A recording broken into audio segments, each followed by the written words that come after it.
We have any guests on the call? We have one participant on the Zoom. Yeah, that's it. That's okay. We are officially going to call this Toastmasters Club of Cable Revolutionaries Club 2591529 to order. Do you have any volunteers to lead us in a word of prayer? Okay, I shall. Let us pray.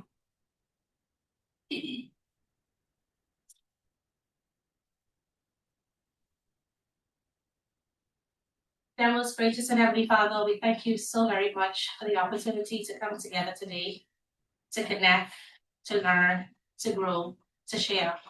We ask, oh God, that you take full control of our meeting.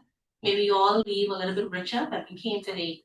Guide us and protect us, and into your hands we commit this prayer. In Christ's name I pray. Amen. Amen. We're going to go into the pledge.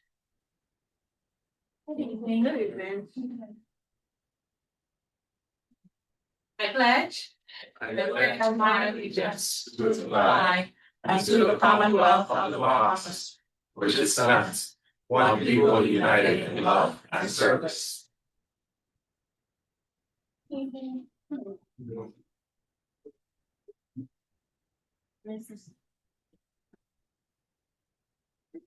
Mr. President, congratulations, sir. And our next up, sir. So now, just can't think on your feet. Now you have to find a very energetic way to introduce me. Excellent. And this is what Toastmasters is all about. We come every single meeting and we learn a little bit more.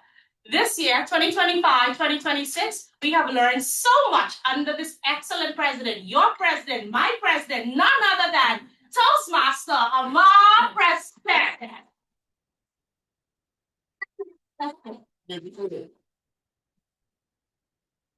Maybe see it.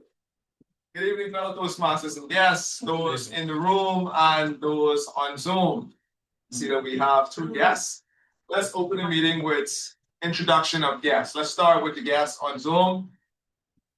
Hi, Ramel. Can you let us know who invited you to the meeting this evening? Hey, good evening. Good evening, Cable Revolutionaries. How you doing? My name is Hiram Lockhart, Toastmaster Hiram Lockhart. I'm familiar with some members. It would be a culmination of more than one, but to list them off, the first invitee would have been Charles Rose when I would have met him sometime last year, as well as our distinguished Toastmaster, Christine Sweeting. Great job, Hiram. Pleasure to be in the halls of Cable Revolutionaries. Looking forward to the festivities as well as the agenda that you have lined up for us this evening. Thank you all. Stay in your seat. You're going to see a show. Yeah. As to our guests in the room, can you let us know what's your name and who's invited you? Good evening, everyone. I'm Ashley Mackey, and I was invited by Candia Miller. Nice. So first Toastmasters meeting? Yes. I was in Toastmasters in high school, but yeah. This will be the first one. Well, welcome back. Hopefully we can convince you to stay this evening and next week and week after that, we'll get your membership as well. So it's great to have you. We'll now move into later absent excuses. Toastmaster Tonya Brown. Mr. President, I've been excused for Toastmaster Michelle Samuels. Also, keep her from them. Yes. So some more information on that. Toastmaster Michelle Samuels messaged me. She's currently going through some health challenges. I think she will be updating the group later this evening. So let's all keep her in prayers as she gives us some more information.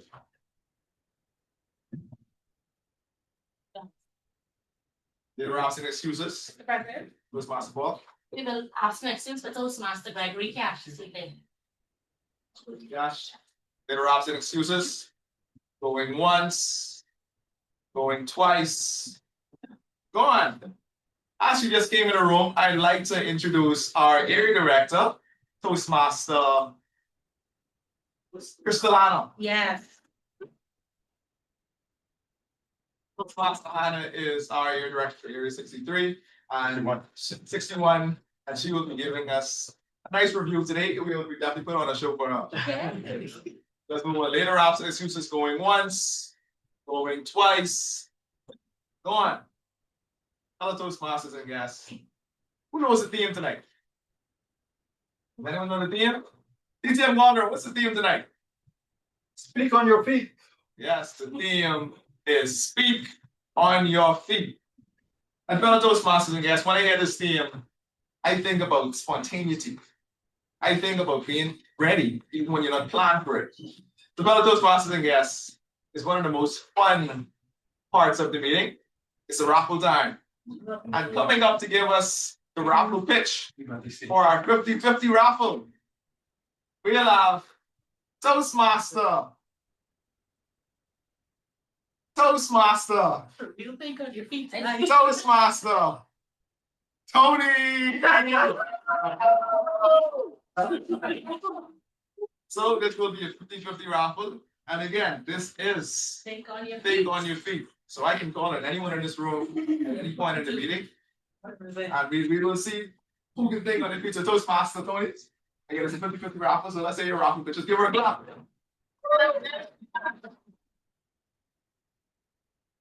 Thank you so much. Good evening, Good evening. ladies and gentlemen, fellow Toastmasters, and guests. Thank you so much for choosing me today. Our theme of the day is actually think on your feet. And I am a Virgo. I am very difficult at being spontaneous. I like to be prepared. Life is about being prepared in my book. I like structure. I like rules. You tell me yes or no. So I already knew that this was gonna happen. You felt it in I searched everywhere for a beautiful gift for the raffle. Oh, wow. So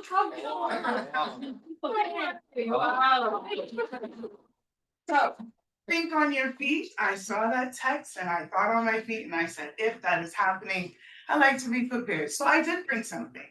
I brought something very exotic, very exclusive. Oh.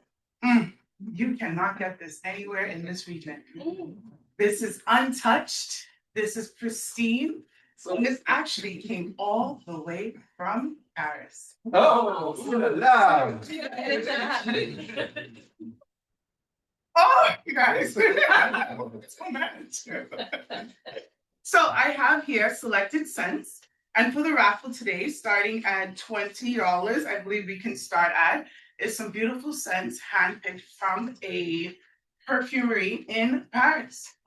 And I will let you choose the scent of your liking, and we'll go from there.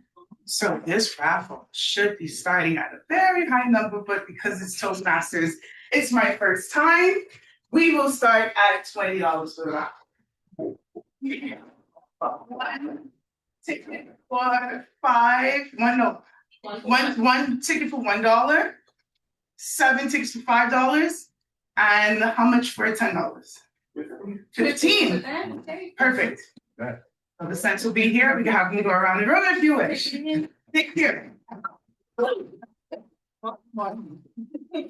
talking about being planned. Again, I thought I was gonna catch her off guard walking up. Clearly, Think on your feet. she's thinking on her feet. Jesus, look at my With that being said, we'll now move into the minutes, reading of the minutes of our last meeting by Toastmaster Charles Rose. Let's give him a clap. Let's come to like that.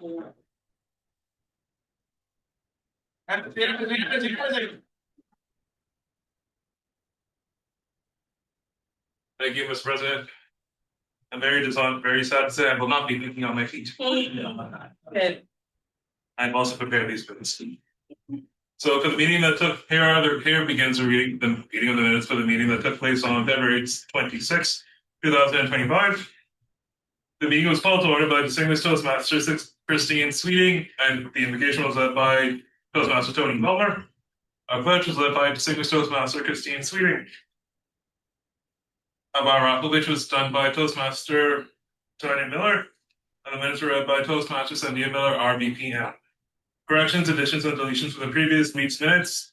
Toastmaster Cynthia Miller and Toastmaster Alex Pearson will be moving on to the division level international speaking contest instead of the district level international speaking contest. The motion to accept the minutes was made by Toastmaster Cynthia Bull, and it was seconded by Toastmaster Tanya Miller. There are no matters arising from the minutes. The theme for that meeting was Speak with Purpose. Our chairman that night was distinguished Toastmaster Tristan Benby.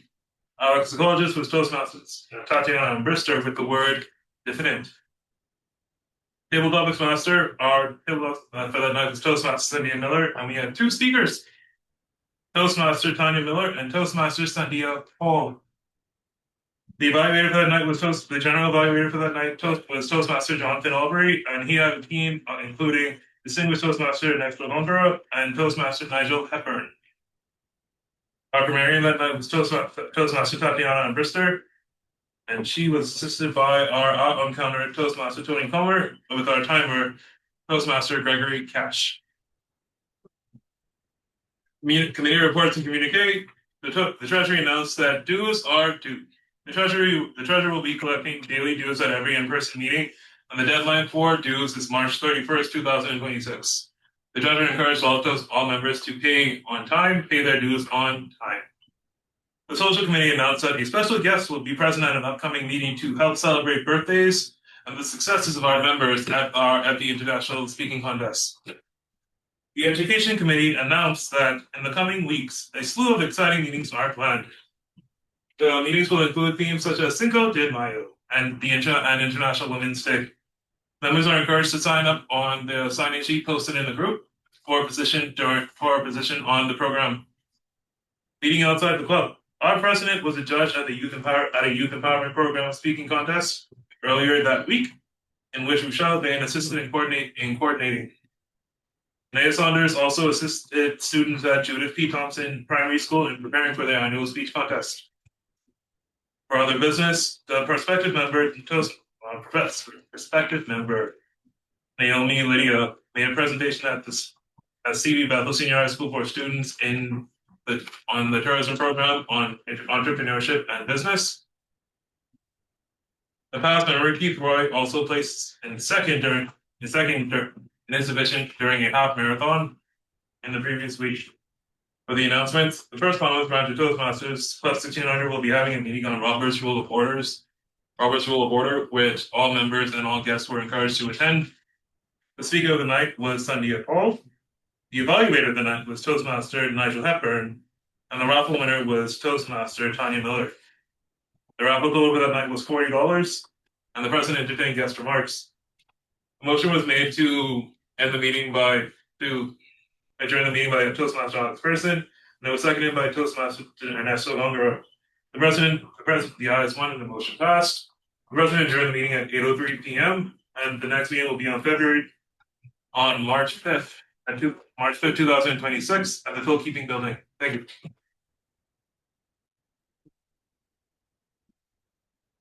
Toastmaster Rose, are there any amendments, corrections, or deletions to the minutes? Corrections or deletions to the minutes? Toastmaster Tony Brown, Thank you, Mr. President. I move that the minutes be accepted as read. we have a second. Second. It has been moved and seconded that the minutes be accepted as read. All those in favor say aye. Aye. All those opposed say nay. Thank you. So again, all those in favor say aye. Aye. All those opposed say nay. Motion carried. Matters arising. Matters arising to the minutes going once. Matters arising going twice. Come on, our fellow Toastmasters and guests. I know why you all came. World could have been ending. Could have been a war going on. And there was a war going on. And you'd have still came to the Phil Keeping Building on the 3rd floor to have a Cable Revolutionaries meeting. Because there's no place better to be on a Thursday at 6 p.m. than in these halls and on Zoom at Cable Revolutionaries. So fellow Toastmasters and guests, without further ado, I'll introduce a woman, an exciting woman. She came into the club years ago and came back into the club, and she has been on a roll. I'm sure she's been in everyone's chat, asking you guys to jump on the program. She's a bundle of energy. Now coming to our lectern to open up our education session, please help me in welcoming Toastmaster Sandia Paul.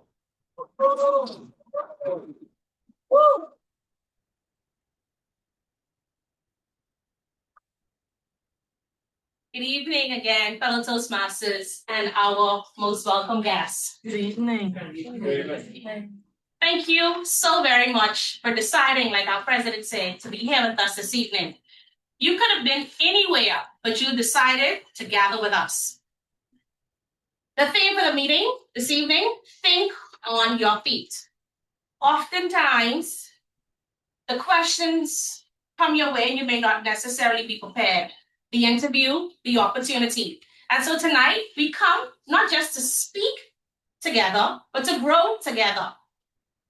Coming to lead us in our educational session is a young man who joined our club a little bit over a year ago. And he decided to be committed, to be focused, and to serve this club. When I asked this Toastmaster, what is one of the moments in his life that he had to think on his feet and it worked out very well? He said, Madam VP, it was a time when I had to make a decision to approach a certain young lady to decide whether or not I was going to ask her out on a date. But Madam VP, I was a little uncertain. I wasn't sure. But you know what? I did. And it was one of the best decisions that I've ever made because today she is now my wife. Coming. And I take no second. None other than my president, your president, Mr. Amar President. I was thinking on my feet. And I walked my talk, and now she is my wife. Now again, tonight's theme is think on your feet. And like we saw with Toastmaster Tony Coleman, life is not going to send you a calendar invite to your email. All that's going to happen is 1 minute you're chilling, the next minute someone is asking you to give the raffle bitch. And that's what life is about. And that's what Toastmasters is about. It helps you to be confident. Because your confidence isn't just going to show up. You have to train it. So tonight I want you to expect quick prompts. I want you to pivot quickly. I want you to recover quickly as well. Because thinking on your feet isn't a talent, Like a sport, it's simply repetition. Meeting after meeting, role after role, it all turns into natural ability. If you freeze, do like I did when I first started. Thank you for that question. You smile, you sit down. Knock. Who is there? Focus. Focus who? Focus, please, because I'm the chairman this evening. And I'm the chairman for the benefit of our guests. I'm your host, and I'll be a traffic controller. So I'll keep us moving, I'll keep the energy clean, and make sure that every role has its moment to shine, and without us turning this meeting into a long, drawn-out podcast. Yeah. Now, chairman has to come with just two things. Anyone knows what those two things are? Jokes and Jokes and and things. And luckily for you all, I got both jokes and I have things as well. Now, let's open up the meeting with the first presenter. Now, to keep our language sharp, we have a lexicologist and a grammarian. And earlier this week, I reached out to this Toastmaster and I asked him, what's a word that you love that people underuse? I'll say it again. What's a word that you love that people underuse and why? And she told me, kerfuffle. Anyone knows what kerfuffle means? Well, she told me, because sometimes the situation isn't a crisis, it isn't a disaster or a meltdown. Sometimes it's just a kerfuffle. Now, I've never heard this word in my life, but apparently it's a small, chaotic mess. People are taking it way too seriously. And she's like, relax, just a kerfuffle. So today, Toastmaster Alex Person will share the word of the day and note the language wins and the slips as we go. So please help me welcome her to the stage.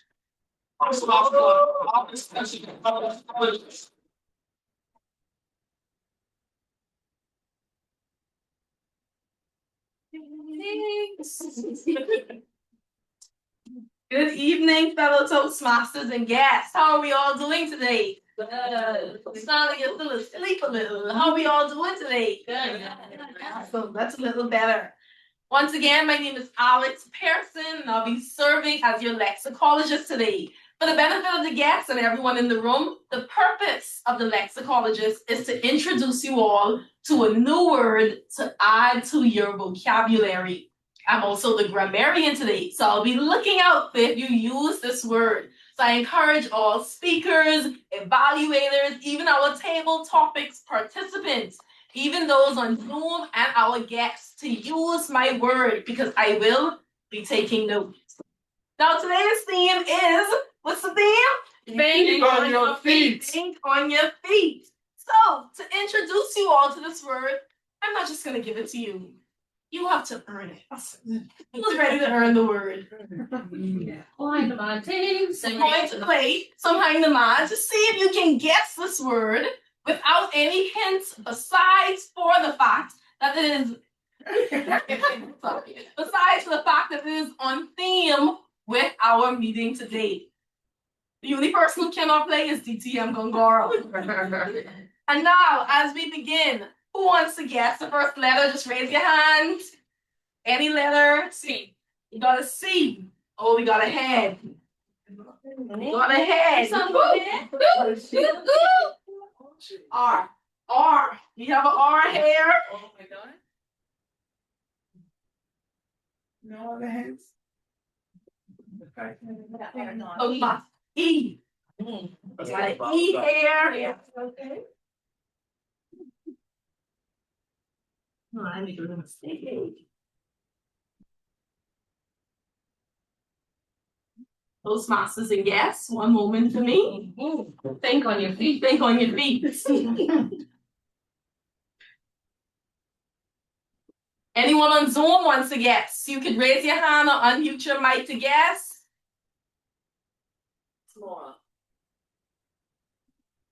We have second letter E, fifth letter E, sixth letter R. Any other guesses?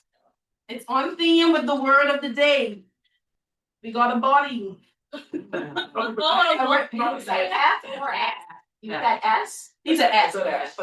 You say S or F? Does anyone want to guess S? You heard S. S. I heard F. Then what? Any other guesses?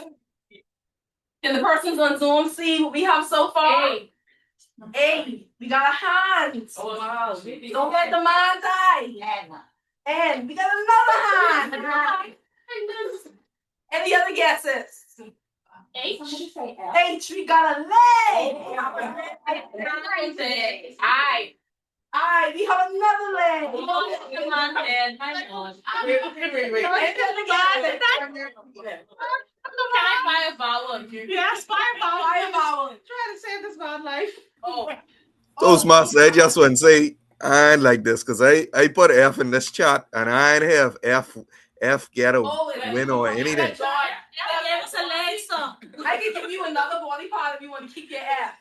Oh Lord. I want that F then.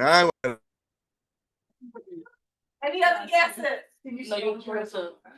We have blank E blank blank ERO blank US. All right, so far the word says blank E blank blank eros. Erroneous? Erroneous. No, what part did we get? We get an I. Yes, it's before your man is dead. Mine is out of feminist. We say it?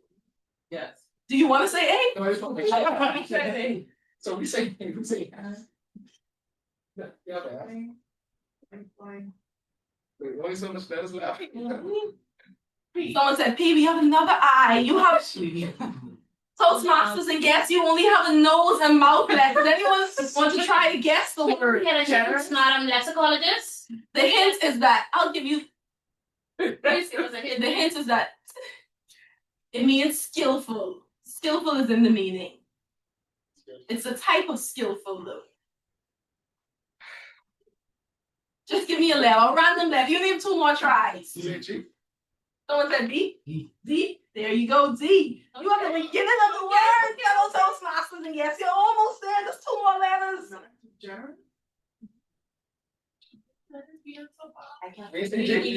Say what? Someone said G? No, G. Sorry, yes. Your mind is almost there. Lord. Yeah. Oh, your mind is dead. Dexterous. Word of the day is dexterous. Let's give my Zoom participants an opportunity to guess the meaning of the word. The word is dexterous. Dexterous.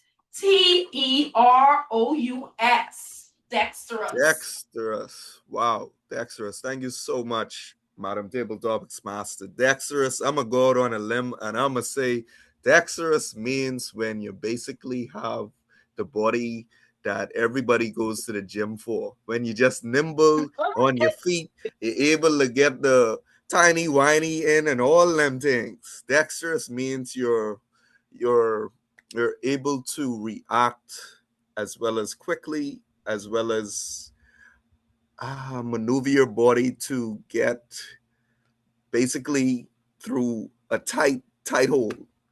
I'm gonna go out on a limb and I'm gonna go with that as my answer. Thank you, Madam Table Topics Master. I mean, Madam Lexicologist, sorry. Great thinking on your feet, but that was not the definition. Does anyone else want to give it a try? Anyone on Zoom or in person? I believe you gave a hint, Madam Lexicologist. Yes, I did. I believe the word means skillful. Yes. The meaning of the word is skillful and quick with your hands or your mind. Now, one person can volunteer yourself to use the word in a sentence.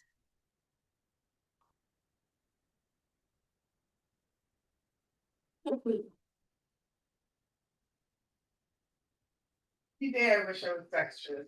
You know, I am ambidextrous.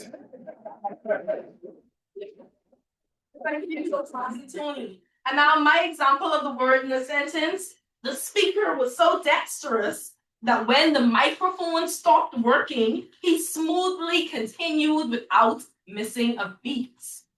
And I expect that kind of dexterosity from all of you from being here at Cable Revolutionary. Woo!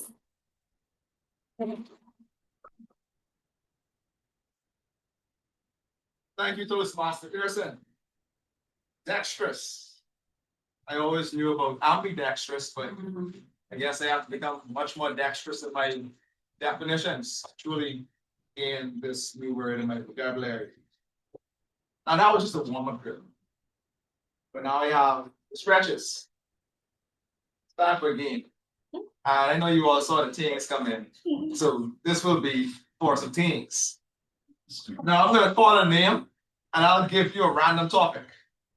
And you have to talk for 10 seconds. That's all it is. 10 seconds. 10 seconds. You don't gotta talk perfectly. You just gotta keep talking for 10 seconds. Then I'll call another name and they'll continue your 10 seconds. So it'll be like this. I'll call someone, I might give them a prompt. They have a 10-second story. Then the second person continues that 10-second story. The third person then continues that 10-second story. Now this can go in any direction. It's all depending on you. And all I want you to do, again, is what? Talk for how long? 10 seconds. 10 seconds. 10 seconds. Okay. To our guest, Denisha Adderley on Zoom. You know that you heard the game, right? So you know what? Let's start in the room. Toastmaster Travonia Carey. Pineapple on pizza.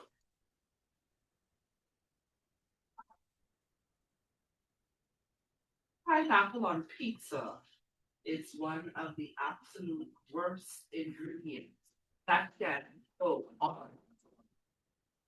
Pineapple can go in cob salad to make a nice tropical blend. Toastmaster, distinguished Toastmaster Gone Girl.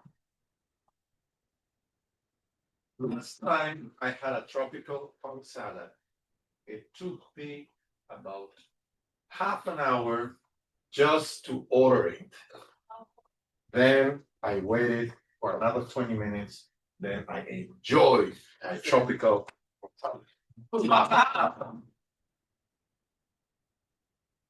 Why try a tropical conch salad when you can just have a nice scotch conch? And have one of those large conchs cut into little small chunks with some onions, lime, tad bit of orange juice, and a lot of pepper for me. Thank you. Alongside that Scotch conch salad, you would have to add a nice cold daiquiri. Leaded, of course. My guest.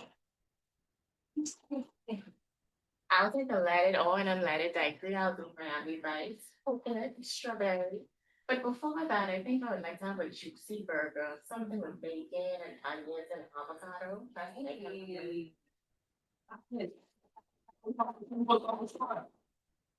While we're sitting down eating that wonderful hamburger, that juicy hamburger that I'm sure you got from Twin Brothers, I want you to know that it would not be a hamburger without those fries. It has to be crispy, it has to be hot, and it has to be salted. That is a great way to finish, but to start off, if I'm already in the mood for a conch salad, you have to start with comforters. So we just couldn't start there. Night, you heard beneath things. We went about conch salad, we went about burgers, we went about fries. I want to bring your attention back to pineapple. One of God's best creations. God's gift to us. Pineapple can be eaten maybe on pizza. But the pineapple can go on burgers. The wonderful soda that our country created for us. Or even by itself. Pineapples are beautiful. They can't be limited to conch salad or pizza or actually pineapples on burgers. It is good. Try it. My guess, Karen.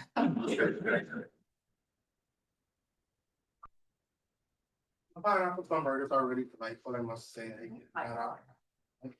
But we can find your horizon and go and try them other with tomatoes with it. Yeah, it's so unique. It's so unique, but it's really good. Try it. Yeah.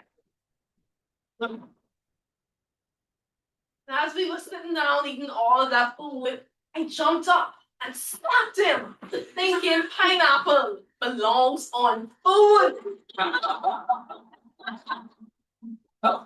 And Black Bear to give themselves a rousing round of applause.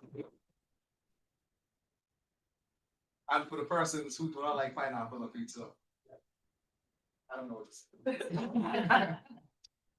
Normal. Now we're gonna move into table topics. So I think that was a nice little warm up for what the table topic session is gonna bring. I think everyone is ready, everyone is confident. Now we're gonna have a really great table topic session. Earlier this week, I asked our table topics master, what's the best table topics topic you ever heard? And she told me that way back, TTM Kentra Monroe asked her, if your 10-year-old self was here today, what encouraging words would you tell her? And she still holds that question in her heart. Fellow Toastmasters guests, I want you to think about that. What would you tell your 10-year-old self? Help me in introducing to the lectern after a long time. Help me give a rousing round of applause to our table topics master, distinguished Toastmaster, Charmaine Strong.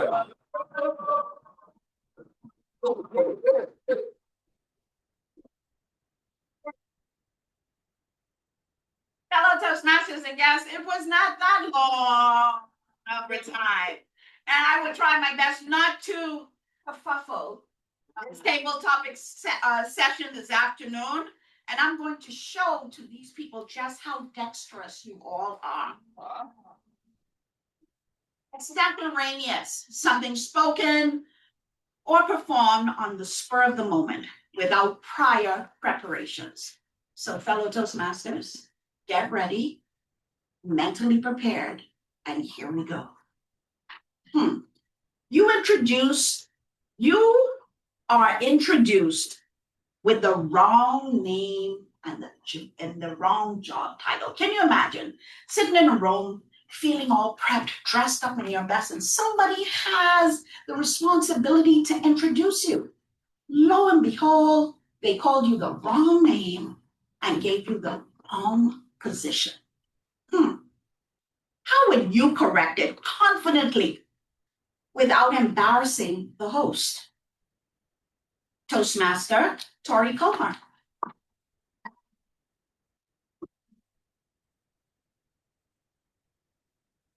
Thank you, Toastmaster, for that beautiful question.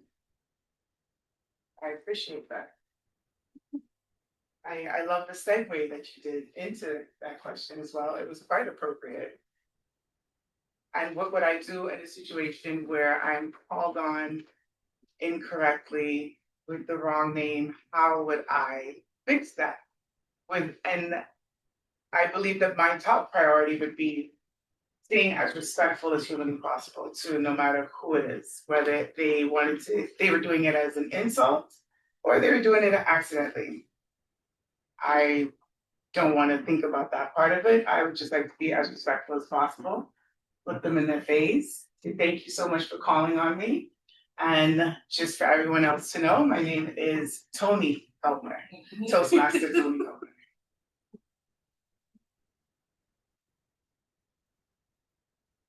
What I was doing. So a coworker says, I will never work. What's your calm, professional response to this movement? Toastmaster Tracy Boucher.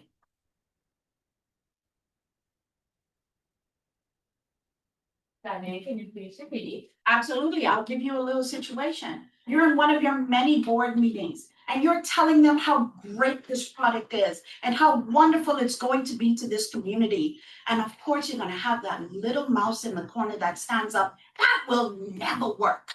How would you, in your position as a professional on this board, give a calm yet powerful response to such negativity? You may have a valid point, but why wouldn't it? Just about, yeah. Sorry. How many of you in this room believe it wouldn't work? Hey, Ashley. We won't know if it don't work if we don't try it. Now, how many of you in this room agree to try? Or do you have a better suggestion? If not, then let's try this. Thank you. Response of a true leader. You have 30 seconds to explain what you do just to a curious teenager. They want to join this workforce, and you only have 30 seconds to tell them why and what you do. Toastmaster Sandia Paul.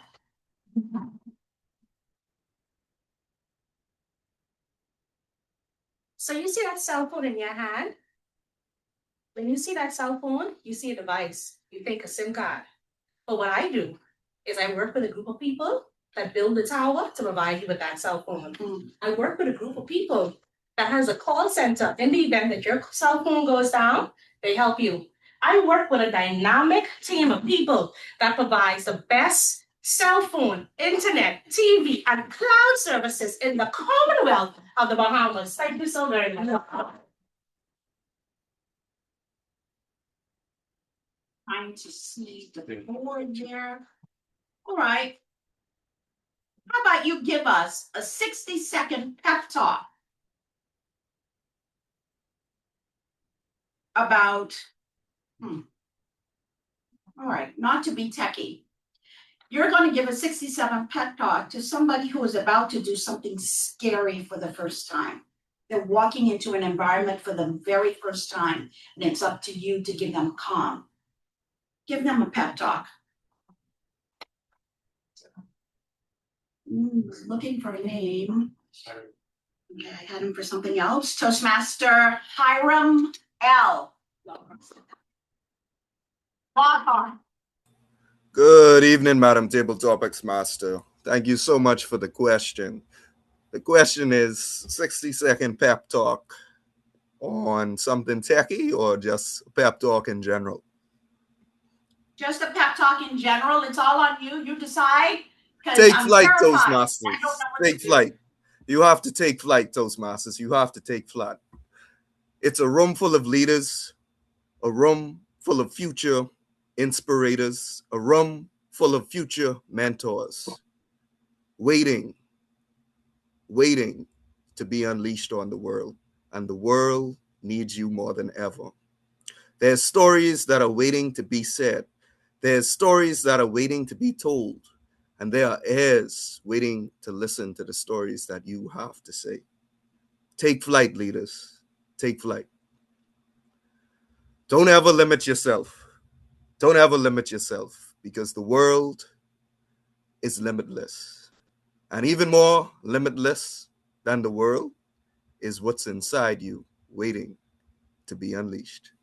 Thank you, Madam Table Topics Master. Hopefully that would have answered that table topic. It's customary not to ask planned speakers, my AP, is it okay? Absolutely. As a speaker who's competed many times, we know it can be very nerve-wracking. Tell us a little bit about your small habit that instantly boosts your confidence right before you step on stage. None other than Toastmaster Christine.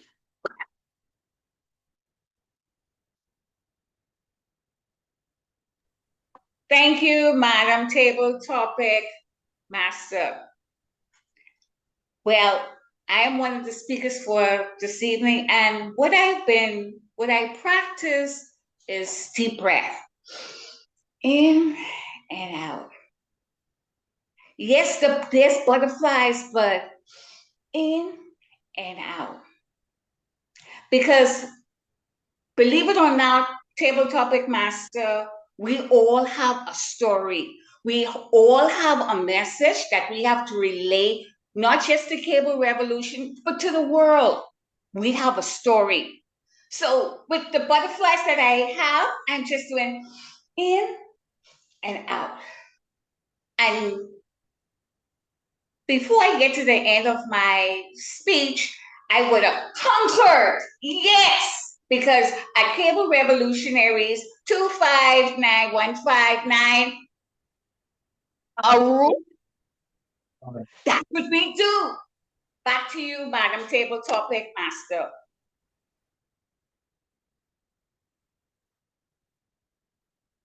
Thank you very much. You have 1 minute to convince this group to try a new challenge. You figure it out. A cold plunge, learning a new language, or even public speaking. What do you tell us? Distinguished Toastmaster Ernesto Gongora. Master, and thank you for giving me the hint, because I was going to say what would be scary, what would be challenging for all of these people in this room. And you mentioned speaking a new language. Yes, I speak 2.5 languages.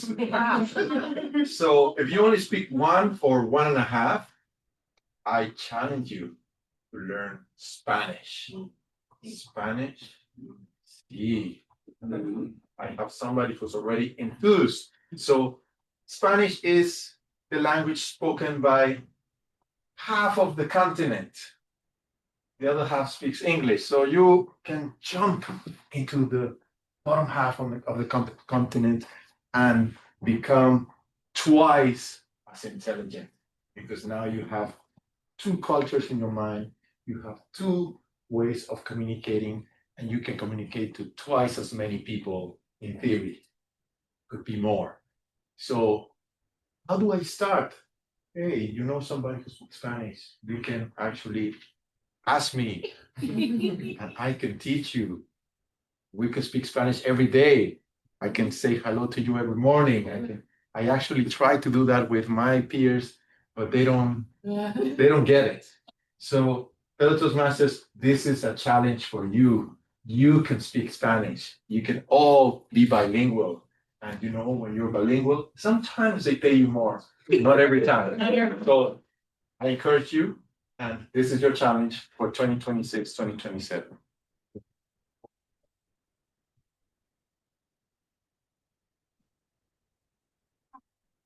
Some people like to get up early in the morning.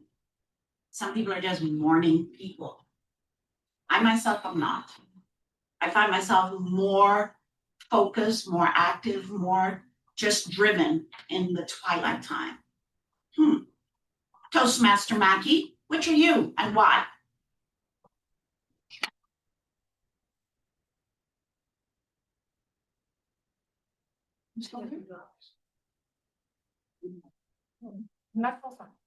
Oh, wow. Oh my gosh. You can even say this stuff. Yes. Well, thank you for this prompt. Waking up early in the morning, I get to get my day started. I get to regulate my nervous system. I get to dictate the way how my day is gonna go. I get to knock things off my bucket list. Waking up in the morning before the birds sometimes, it gives me the energy to do what I need to do in my professional world as well as my personal world. And I also feel as though I'm able to get ahead of everyone else. Waking up early in the morning also gives me the opportunity to refresh, reset, and develop my perspective on how the rest of the day is going or going forward. Thank you.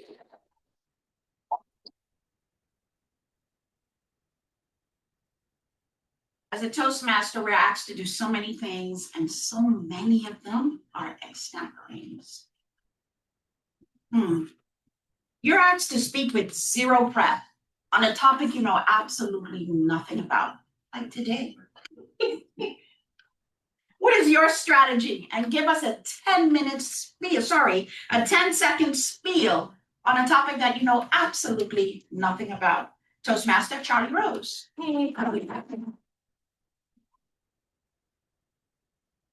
Thank you, Madam Table Toastmaster.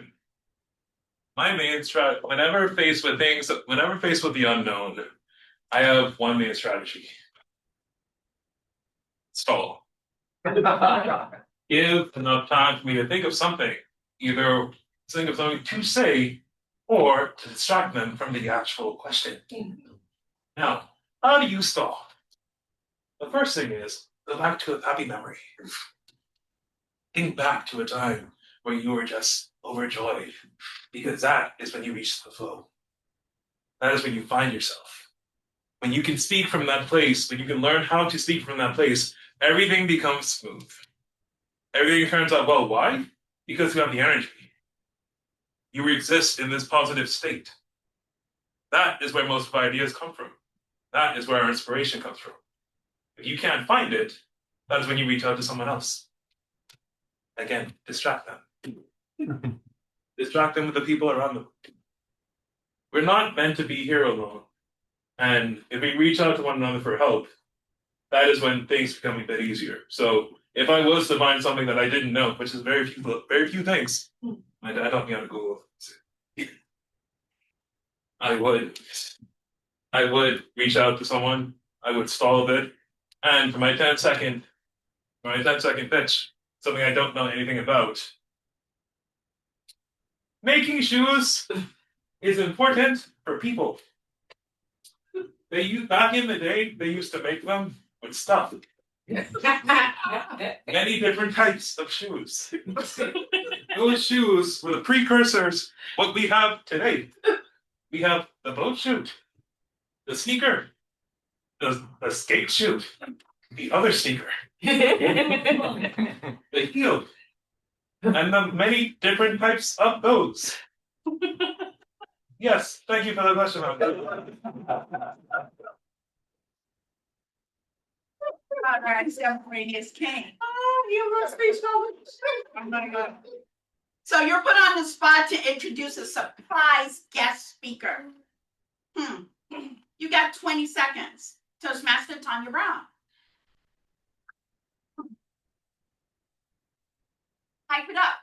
Thank you, Madam Tabletop Master. If I heard correctly, I had about a few seconds to introduce a guest speaker. our good area director, Miss Crystal, DTM Crystal. She is an excellent area director. She is here to present to us what we are doing right in Toastmasters. She is here to encourage us. She is here to present to us as Toastmasters the dexterous opportunity to us. Thank you, Melody.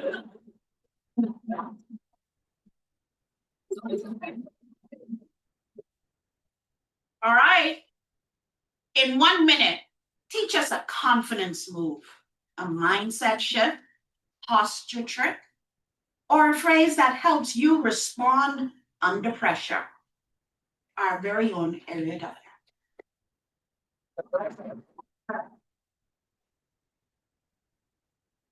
Thank you, Madam Table Topics Master, for that question. The one word that I would use would be pivot. Throughout my day, I would practice architecture, and I have to delegate different tasks to my team. And for some reason, sometimes they don't understand how to do certain tasks that I ask them to do. And sometimes they take longer than the average person to do certain tasks. And my advice to them would always be, when you don't understand something, you have to know when to pivot, or you have to know when to ask the right questions. And so, Madam Table Topics Master, the word that I would challenge anyone to use is pivot. You have to know when to pivot. Thank you.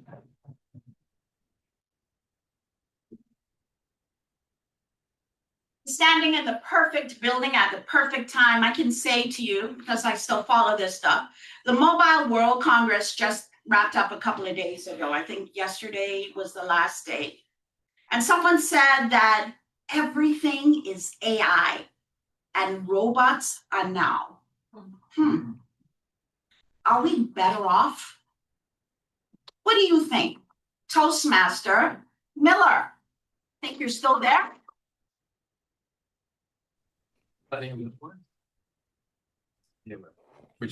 you so much, DTM Strachan. Are we better off with AI, with the robots? I would have to answer this question from my particular role as executive assistant to a telecom CEO. AI, perhaps, is an enhancement tool to enable us to do the work that we do better. However, in my role, it is by no means a replacement. What I do daily, just to sum it up for you, is to organize chaos. AI could potentially spit out what you put in.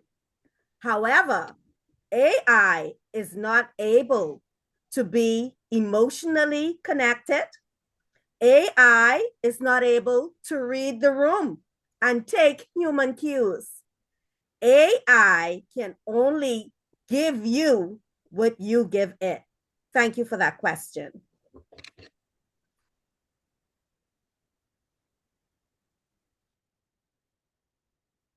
Great, but you realize mid-answer that you misunderstood the entire question.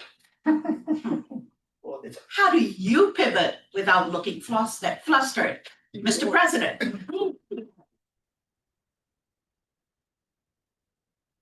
Thank you for the question, Madam Table Topics Master.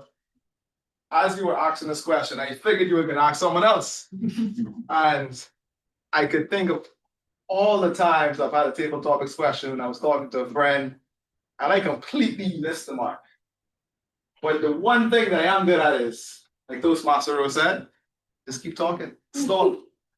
You see, when you give yourself time to stall, you now think, what did they really ask me?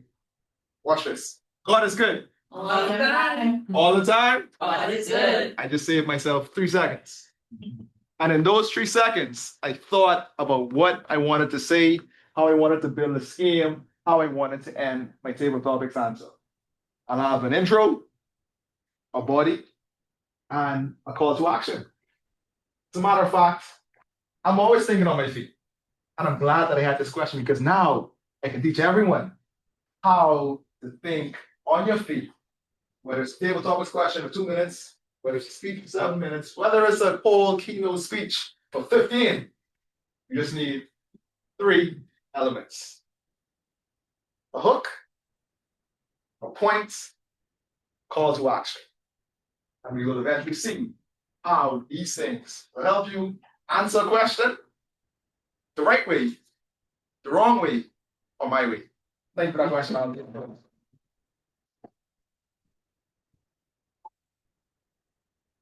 I've heard this Toastmaster speak. I absolutely love their confidence. Never skip a beat, always smiling, always ready. The energy they bring to the lectern sometimes to me is mind-blowing because it's the end of the day. And I'm wondering where this person gets this amount of energy from. But I wondered, if nerves were a person sitting in the front row, what would you say to them before even continuing your speech? Toastmaster Pearson.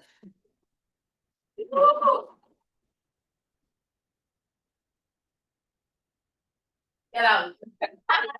Get out right now. You do not have a place here. You did. You didn't hear me. I wasn't given the spirit of fear, but of power and sound mind. So nerves have no place in the room before I speak. No visible place at least. But would you believe, fellow Toastmasters and guests, that every time I'm asked a table topics question, every time I'm a lexicologist or a speaker or a table topics master, I am rattling in my boots. But it's not about what you feel, it's about what you show, what you let people see, and the energy you let people feel coming off of you. So those nerves, they have to sit all the way to the back there. As a matter of fact, they have to go downstairs. Fellow Toastmasters and guests, send it out the room. Because you never know who you'll be able to touch with your confidence.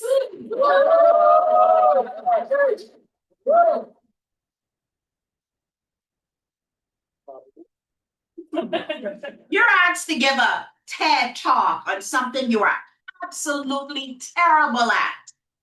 Sure, we're all familiar with TED Talks, right? So you got a topic and you got to break it down and you got to make us love it, whether you like it or not. I am going to ask Toastmaster Tanya Miller. How do you do it, Tanya? How do you get to this TED Talk? Tell us about it.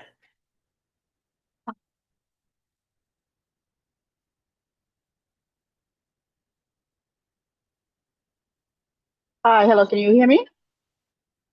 You can now.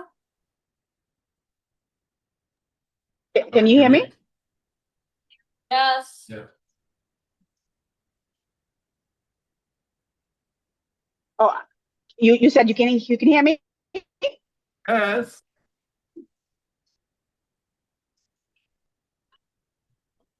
Oh, sorry, I'm on the road. So You prefer we defer? okay, could you do me a favor and just repeat that question? Okay, Can repeat the you're cutting question. in and out now, but could you repeat the question for me? Yeah. Toastmaster Miller, what we can do just to avoid any traffic accidents, we'll be more than happy to defer that question to our wonderful guest, Naomi Lydia. Okay. Good night, everyone. I'm sorry, can you go ahead and one more time with the question? Absolutely, I will. You're asked to give a TED Talk on something you're absolutely terrible at. As you know, with TED Talk, you have to explain what it is and convince us why it's a good idea. Give us a little spiel for your TED Talk. Something that I am absolutely bad at. That's a good. Thank you so much, Table Topics Master, for that question. Good evening, everyone. I am Naomi Lydia, and I will be your TED Talk host for this evening. Public speaking, you may think, considering I'm up here, would be something that I'm good at. Unfortunately, that is something that I am not. But you let me know for this evening, what do you think that I do best? Or what do I do worse? I'm hoping I'm saying it right. So can I get a help someone? I'm trying. Let me see. TED Talk. I'm saying a spiel that I'm bad at. Public speaking. I'm hoping that I can convince you that that's exactly what I need help with. And that's your TED Talk for tonight, guys. Thank you.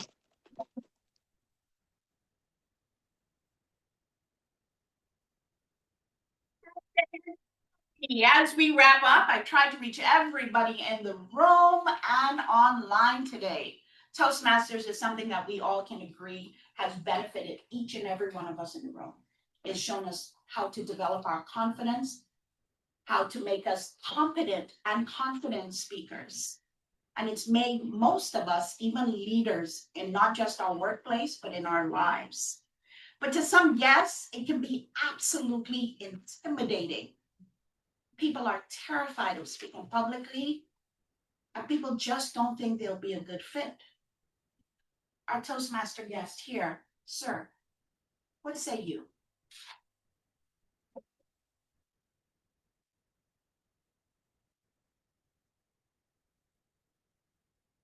Good night, guys. Tonight it's been very pleasurable, and I like the information and atmosphere that y'all created. And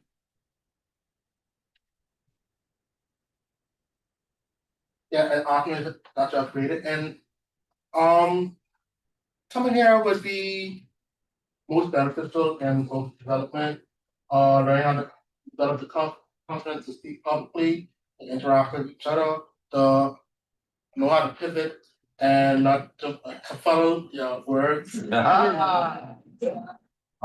And be and be able to pivot and grow and I appreciate it. Hello, Toastmasters. Yes, it's been my pleasure to serve as a table topics master. I know it was a little lengthy, but I wanted to make it my business that everybody got a chance to speak tonight. Thank you so much for this opportunity, Madam VP, and I look forward to the next time I have this opportunity. Thank you.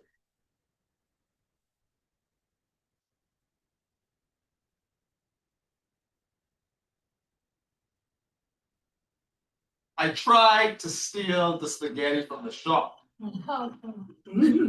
but the female guard saw me and I couldn't get pasta. So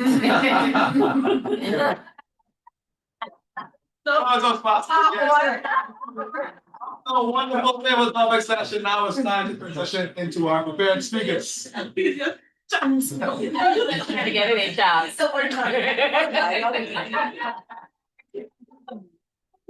Coming to the lecture, the digital lecture now is our first speaker. And earlier this week, I asked her a question. I asked her, what's the question you hope people ask after your speech? And she answered this way. She said, I hope people ask, what is one small action I can take today to put into practice?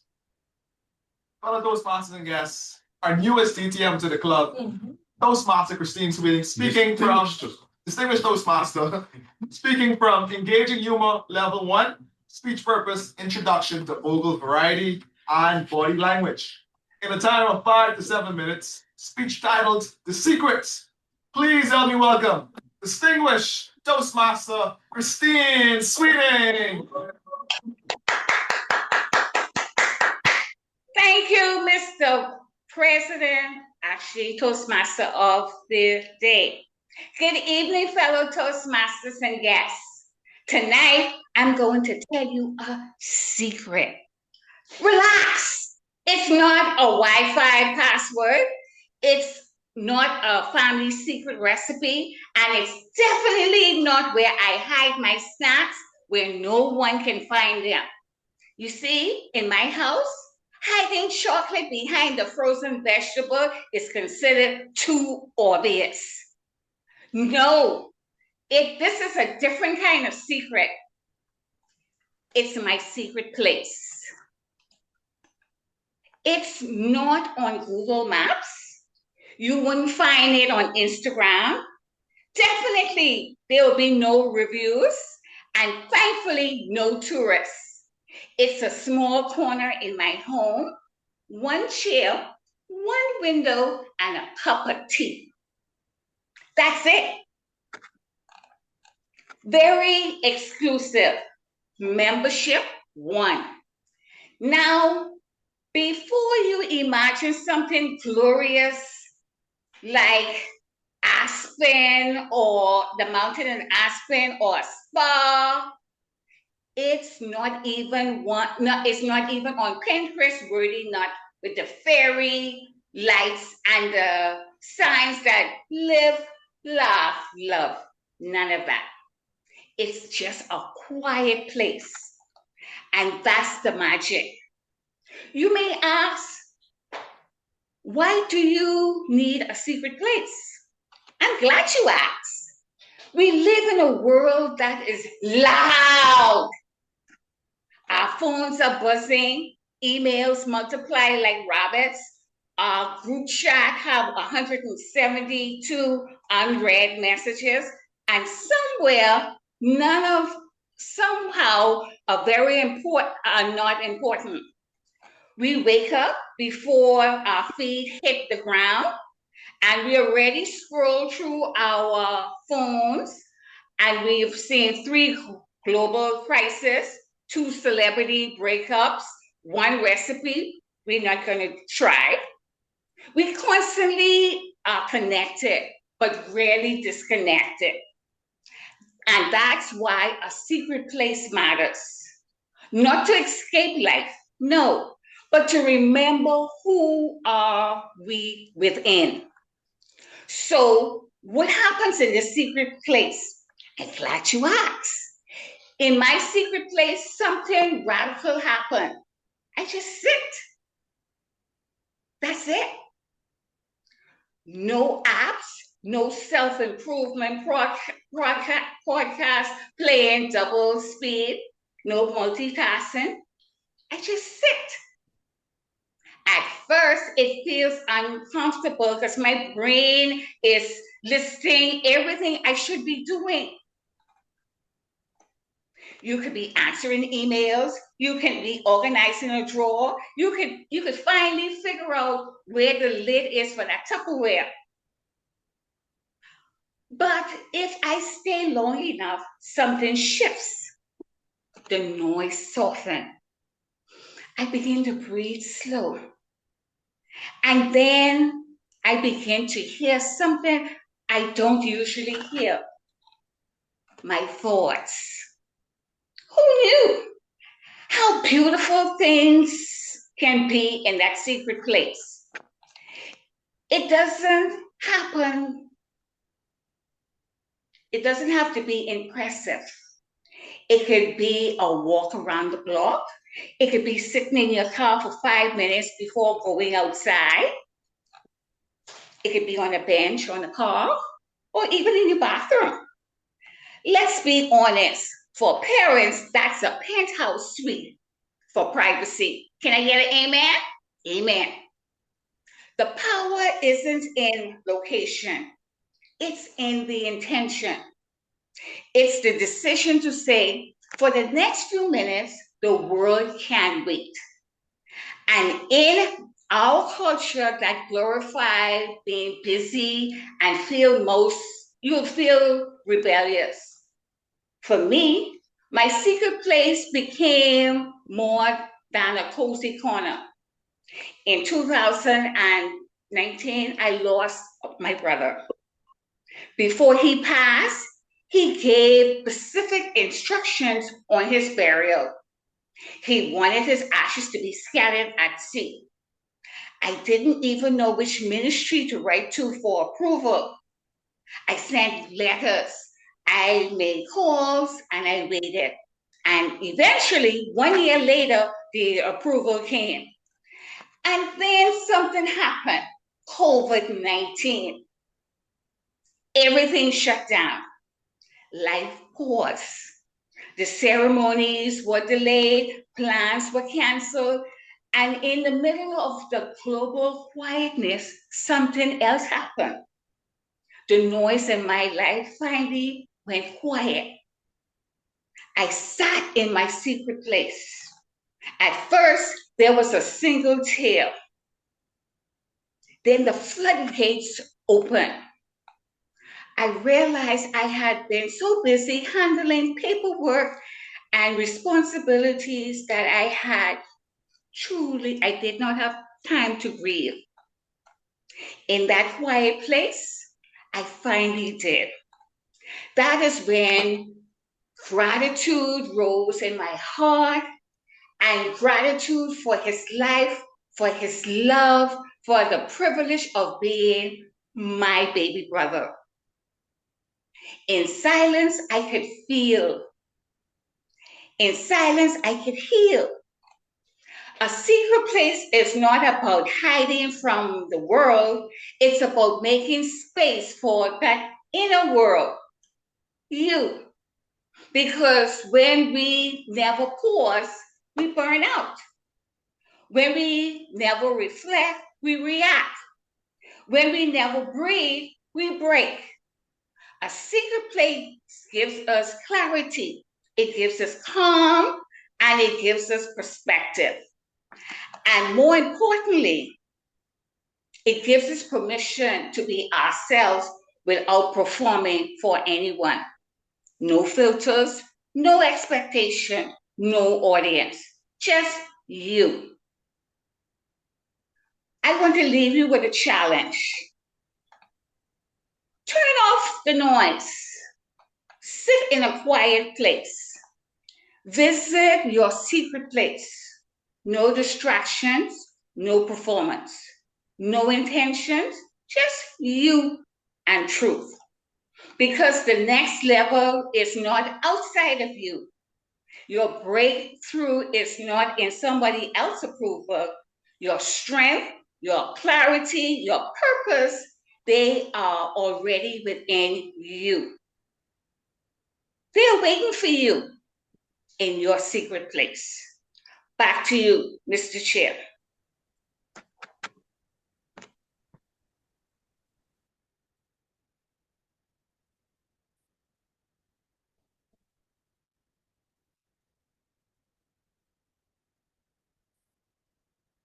Amazing presentation, distinguished Toastmaster Sweetie. One of the things that stood out to me was when you mentioned having a secret place at home. I tried to have a secret place, but I have 2 cats. And I have 1 cat, smooth person. He just loves to be my shadow. Whenever I go to sleep, there he is. Whenever I wake up, literally, there he is. I lock him outside, he's outside trying to break down the door. There he is. In fact, there's nothing that I can do without Smooth trying to get my attention for some reason. So it definitely struck a nerve when you spoke about finding a quiet place, and I realized that I don't have a quiet place because Smooth is always there. But just to ease the tension in the room, I want to play a game. Now, remember my table topics answer. I said I'll teach you guys how to easily build some structure. Now, this game is called Hook, Point, and Line. And it's just like a speech. The introduction is your hook. Your body is your point. And your call to action, that's how you land whatever it is you're going to say. And you don't have to make a long speech. You don't have to make something that is made up. All you got to do is find a hook, a point, and land it. So let me give you an example. The beautiful game. Soccer is the most popular sport in the world. Some people may think that the Super Bowl is the most popular, but it's only the most popular in the US. The Super Bowl at max has had only 180 million viewers, and that's globally. But the last World Cup The last World Cup had 570 million views. Fellow Toastmasters and guests, if you've never played soccer before, I think you need to kick a ball. So my hook, the beautiful game, my body talking about the stats, and then my call to action was asking you guys to play the beautiful game. Now remember, we got teams. So before I call on someone, I'll give you guys an opportunity to volunteer yourself.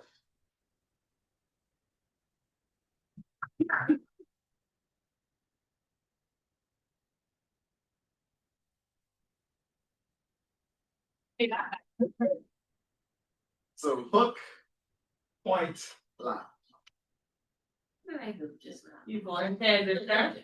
To make a point and to laugh. Let's take up this challenge. Let me take up this challenge. Guess what, folks? You all see that flag right there? How many people told you that aquamarine was blue? It's not. Good point. The Bahamian flag is aquamarine, black, and gold. Not yellow, again. Gold. Teacher. I challenge you. The next person that says yellow, or right there, that says blue, make sure they are red all day. Yes, ma'am.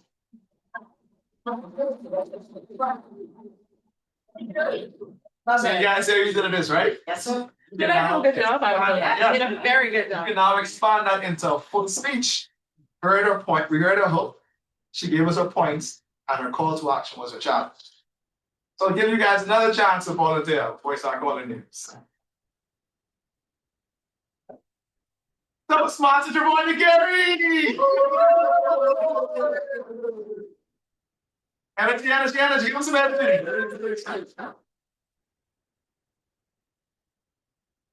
us something about data.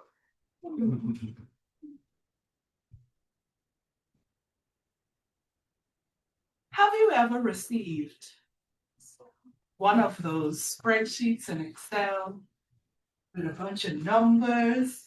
It looked like gibberish, and you opened it and you asked yourself, what in the world is this?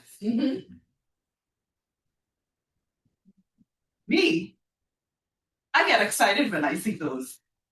I get excited because I get to, I don't want to say manipulate. I get to clean that data. I get to make it make sense for persons who don't understand a thing what's happening in that spreadsheet. So I challenge you today. Data is powerful. We all collect data. But what do we really do with that data that we collect? I challenge you to start small, start simple. Remove your duplicates, look at it, and try to look at what the data or the story the data is telling you.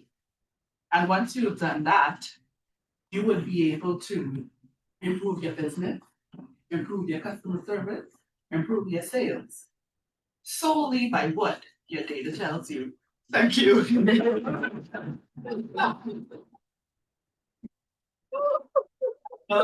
Yeah, I don't know about you, but she was afraid to do that. But she came up here and gave us a hook, a point, and a call to action. Do you really see what's going on there? When you put in an uncomfortable situation and think on your feet, that could happen. That was a whole sales pitch. That's right. And it can only happen at Toastmasters. Let's move into our second prepared speaker. Now, I spoke to the speaker earlier this week. I asked the speaker, what's the one line you are most excited to deliver? And he told me this, 2 words. Flat Earth! I said flat Earth. And I said, okay. Fellow Toastmasters and guests, speaking from Presentation Mastery Level 4, managing a difficult audience in a time of 5 to 7 minutes. Speech titled Flat Earth Theory. Fellow Toastmasters and guests, help me to welcome Mr. Flat Earth himself, Toastmaster Charles Rose.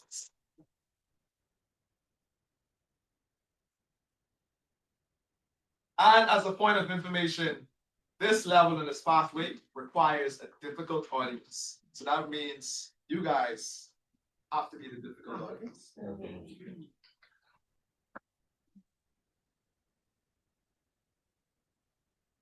Thank you, Mr. Chairman. The world is flat, and all of you know it. Not again. Yes. Again, because none of you have proved it. Can anyone prove to me that right now that the world isn't flat? I'm able to fly a plane. It goes straight. It has to go up and then it goes straight. Yes, it does have to go up, and then it goes straight. That is true. But that doesn't say anything about the world not being flat. The thing is, right now, we live in the 21st century. So, though that is one way to test the flat earth theory, there are many other ways. There are many other sources that can be used. So I ask you again, how would you prove that the world isn't flat? Rubbish. Rubbish. Nobody broke off yet? I swear. A lot of questions. What? A lot of questions. A lot of answers from that. And a lot of those things come from our sources. Which source would be the best source, Mr. Chairman? Not you. The maps, the true. Mercator map. The maps, Mercator, me. Why am I not a reliable source? I find that there are three things to consider with reliable sources. You have your reputation, the amount of trust you have, and finally, the intent behind that Antonio, what source. time it is, please? Mom, it almost finished, Mom. Almost done. It is almost done. We got 5 minutes. I'm done. Now, let's begin with reputation. What is your reputation? But the combination of all what people's thoughts about you. It's what they observe about your habits, your quality of character, how they look at you, how they look at your history. I know it's important, but it's something we have to think about. Master Alice. Our reputation impacts everything we do. It impacts everything we say. It impacts how people react to us. Everything I say tonight will impact my reputation.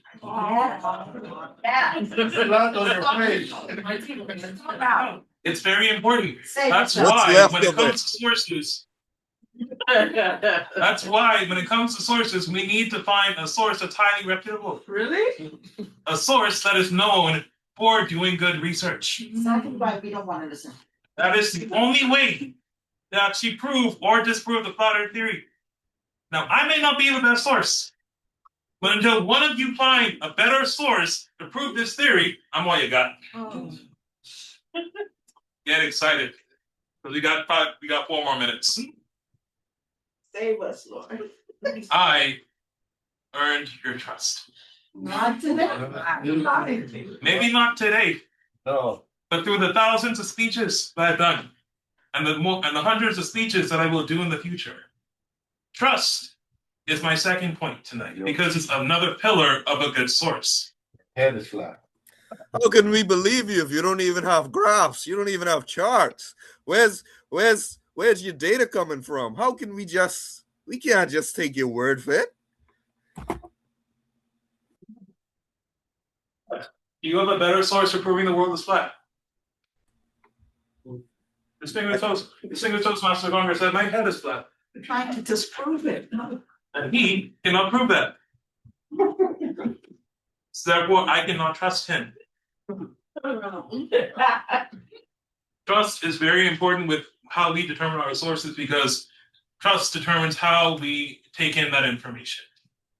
Whether we're willing to absorb that information or not truly fully depends on how much we trust that source. So a source that we're going to use to prove this theory, this good theory, is one that we have to be able to trust.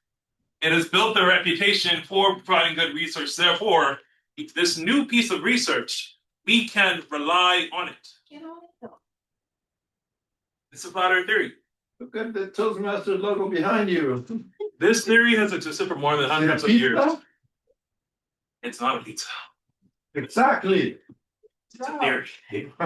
You prove it. It's a flat round thing. Exactly. Just like the earth.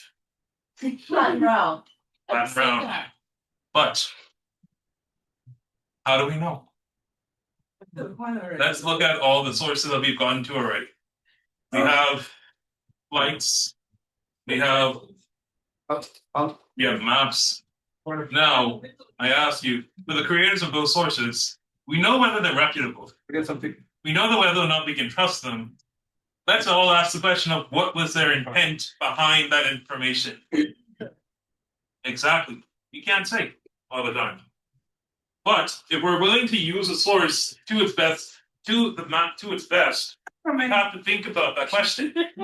Why are they presenting us with this information? You don't know. Exactly. We don't know. What do they want to do? When I share when I share information, that's one of the first things I need to consider. Where do I want this information to go? Nowhere. I have to consider all the possibilities. Will it be used for good? Will it be used for evil? The only way that I can prove my theories is I have to master the intent behind it. Because my intent will fully shape how I present that message. It will fully change how you receive that message. That's why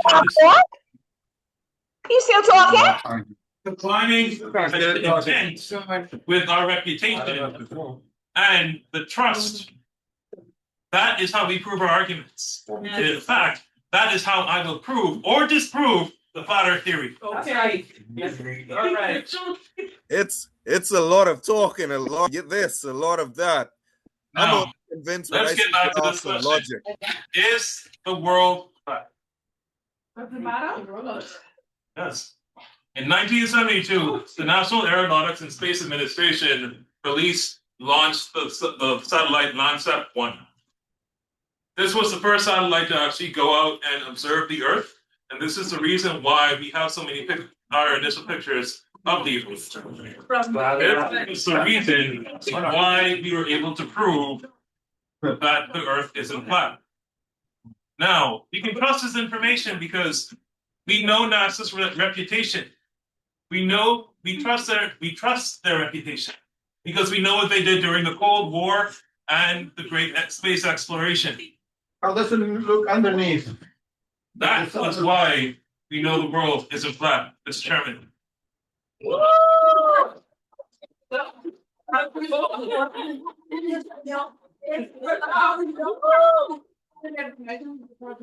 those masters, yes, information. And before you go on, I'd just like you to please explain to our wonderful guests what just happened. Fine, that you did not allow it. Explain to them what happened. Like, all of a sudden, he's really feeling rejected. Right, so every Toastmaster chooses a pathway when they present, and every speech has a purpose. So our first speaker, her purpose was vocal variety and body language. So the main purpose for her was making sure she uses her voice and uses vocal variety. The Toastmaster Rose, he's now in the phase where he has to manage a difficult audience. Now, how does this translate outside of Toastmasters? Let's say, for instance, the Toastmaster Rose is in insurance. And let's say, for instance, you need a claim. And Toastmaster Rose is the only person who's there to over. And she had a bad, horrible time trying to get this claim. Toastmaster Rose now has to figure out how can he manage you, difficult audience, to now get from point A to point B and a positive resolution. This can also be done in a community hall. I think politicians are one of the groups of persons who need to learn this the best, how to manage a difficult audience. You're in a community hall town meeting and you have persons in the back, they don't agree with you. They're only there to disrupt whatever it is that you have to say. And learning how to manage a difficult audience is one of the ways that you can get your point across and not lose reputation like I think Toastmasters just did. And one of the techniques that he used was he called people specifically in their names. So we had a Toastmaster who made a claim that his head is flat, and he had a Toastmaster prove it. Now we didn't hear proof. So now Toastmaster Ross, it has that authority now that his head isn't flat. So using cues like this and going through the pathway system, we learn all of these things, and we're able to now take it outside of the halls of Toastmasters to utilize it, and it benefits your life. Because there's one constant thing, one constant in life: communication. Communicate with your cat, I won't leave you alone. Communicate with your wife, communicate with your employees, communicate with your co-workers, communicate with the prime minister, the president, anyone. Communication is the one constant thing, and you can only learn it at Toastmasters. So that's one more reason why you should join us today. Yeah.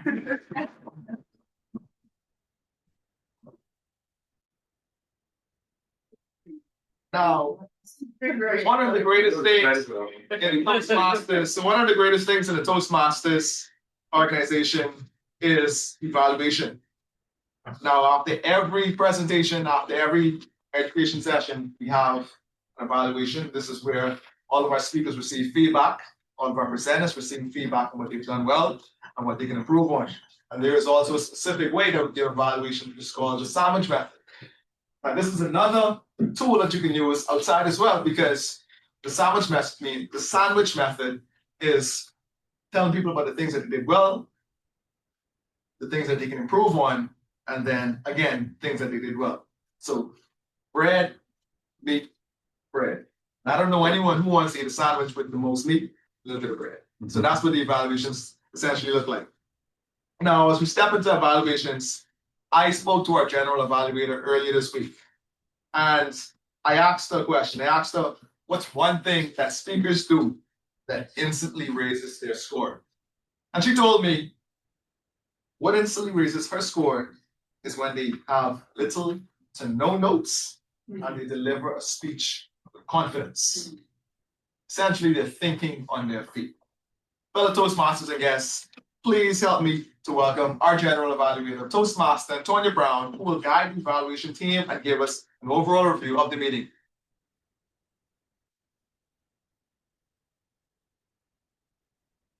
Good evening.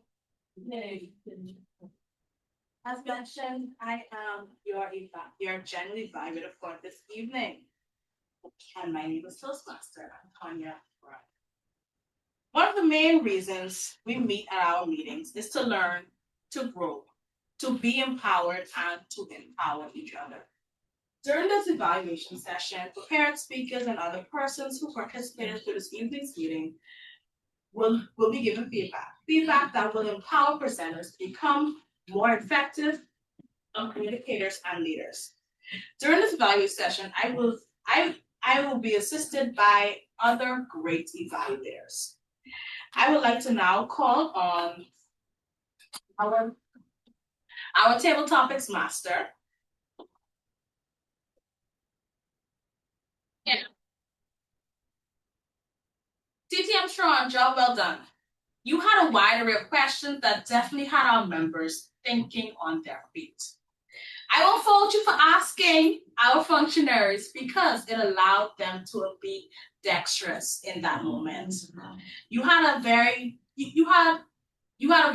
prepared and on theme session. So again, job well done, Toastmaster DTM. Sure. Our lexicologist in her absence, Toastmaster Alex Person, she had energy as she entered the lectern. She graced this lectern with energy. She gave a game of hangman that did have us in a bit of a kerfuffle, but only for a short time. She included our Zoom guests and our in-room membership. She was very dexterous in her lexicology session, If I was to challenge her on one thing, Toastmaster person, it would have been to include our in-room guests. But job well done, Toastmaster.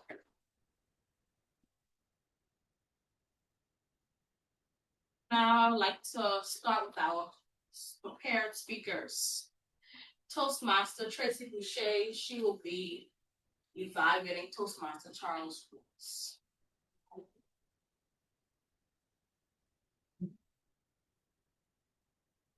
Good evening, Toastmasters, fellow Toastmasters, and guests.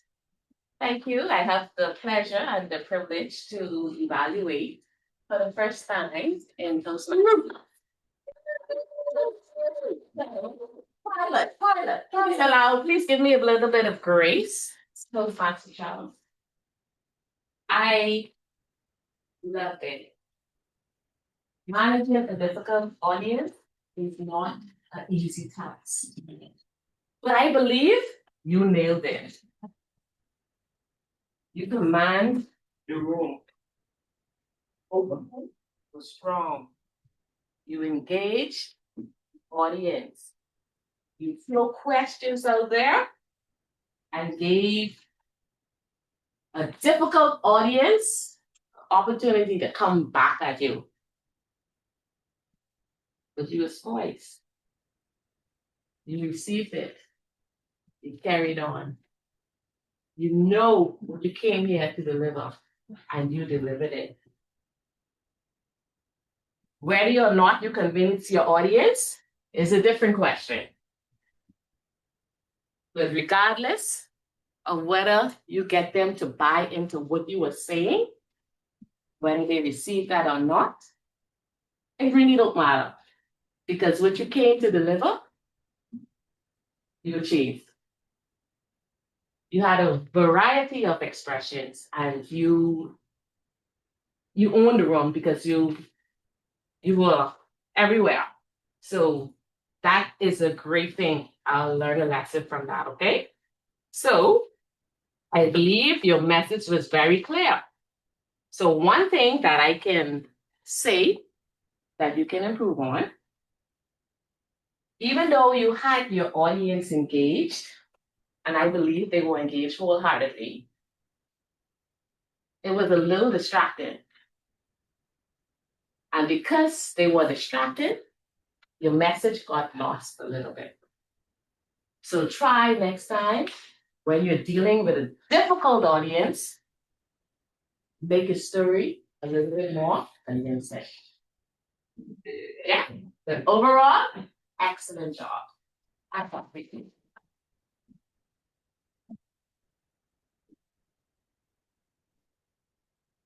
Toastmaster Charles Rose, managing a difficult audience.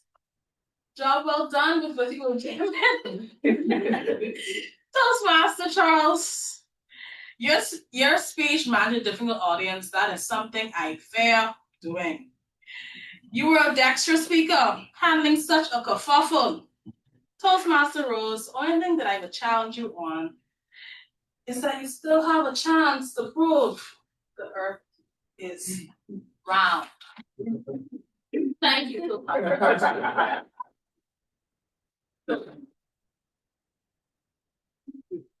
Our second speaker, DTM Christine Sweeting, she will be evaluated by Toastmaster Sandia Miller. Am I audible? Yeah. Okay. Good evening, fellow Toastmasters and guests. I will be evaluating DTM Christine Sweeting. TM Sweeting, what an intriguing title for a speech. Secrets and secret places. Toastmasters Sweeting from the very, very beginning. Yes. It is very difficult to present a speech from the Zoom platform. However, you executed this eloquently tonight. The very fact that you were standing, it gave you more confidence in your speech delivery. You were poised, and your body language showed that you knew the content of your speech. Toastmaster Sweeting, I can definitely say that you delivered today. In terms of your diction, you use gestures. Your gestures lend to your speech. Your voice modulation was adequate, given that you were on Zoom. I was able to hear you properly, and I believe the persons in the room were able to hear you based on your voice modulation. Toastmaster Sweeting, you gave us a treat tonight. You brought the energy as expected. Toastmaster Sweeting, if I would leave you with any recommendation to elevate your speech the next time you grace us at the Zoom platform or at the lectern in the room, I would say to you, just to utilize your diction a little bit more. Other than that, Toastmaster Sweeting, you really, really delivered well tonight. You left us with a profound challenge. I'll share with you some of the things that you shared tonight that stayed with me. Turn off the noise. Visit your secret place. Toastmaster Sweeting, this was profound. Someone admitted in the room that they had no secret place.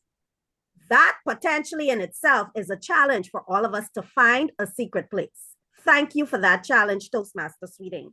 Your clarity, purpose is already in you. Talk about motivation. Thank you so much for leaving us with that thought-provoking line.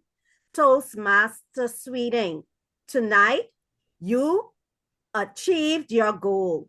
Your vocal variety was on point. Your body language was infectious. I would say you gave us a speech well delivered tonight, and kudos to you for a job well done.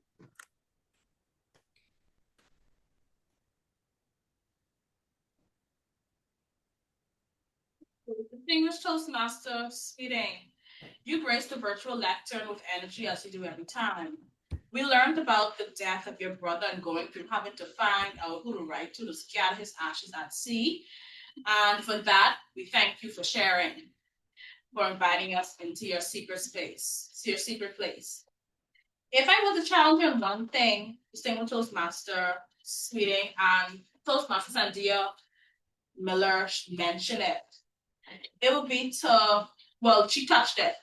It'll be to learn your speech better to ensure you won't have any awkward pauses. But distinguished Toastmaster Sweeting, job well done.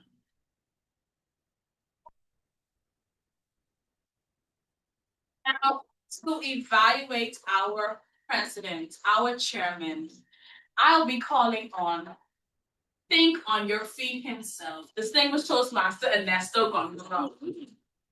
Thank you very much. Fellow Toastmasters and guests, Mr. Chairman, beautiful job this evening. You came very well prepared. You arrived early, you dressed for the occasion as usual. And I think as the congenial host for the meeting, you brought these beautiful transitions. Starting with the table topics session, you gave us a little example, you warmed us up to the table topic session. That was an excellent idea to do that story where everybody participated. I like that. You also brought us games and a joke. So you use all the elements of a chairman to make us entertain and to bridge the gap between the prepared speakers. One of the things I would challenge you on is to manage your time in the transitions. There's sometimes a lengthy transition and that could be shortened, and you have to be mindful of the time of the meeting. And also keep your show. Don't allow others to distract you from what you are about to say. Even though it was helpful when distinguished Toastmaster Charmaine Strong asked you to explain to the guests. You had already explained that. So you'll try to explain what was happening at the beginning, but you were gracious enough to explain it to the guests. But try to manage that time, don't make the transitions too long, so that we can keep the move and then we go. Other than that, it's beautiful presentations and beautiful transitions, and I think you're an expert. You gave us a master class of chairmanship this evening. Thank you for it. President, our chairman, job well done on session. Think on your feet. You allowed our guests, both on Zoom and in the room, to be a part of the session. You had jokes. And things. So I challenge you, Mr. President and Chairman, try to end on a joke. Thank you.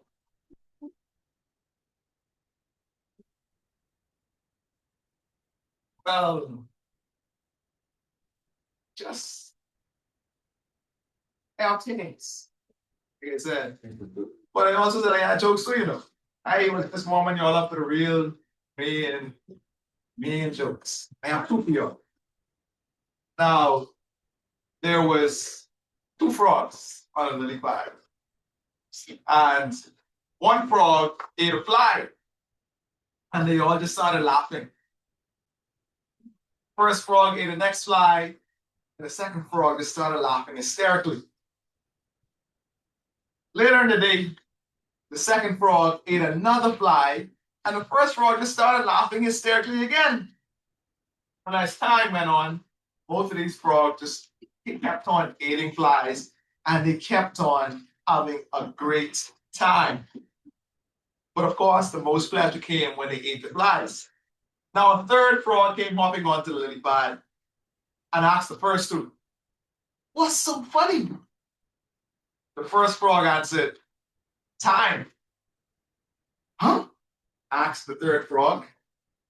And the second frog explained, "Time's fun when you're having flies."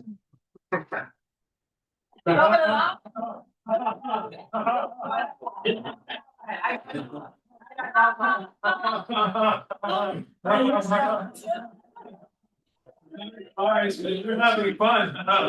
That's really time here. That's not much.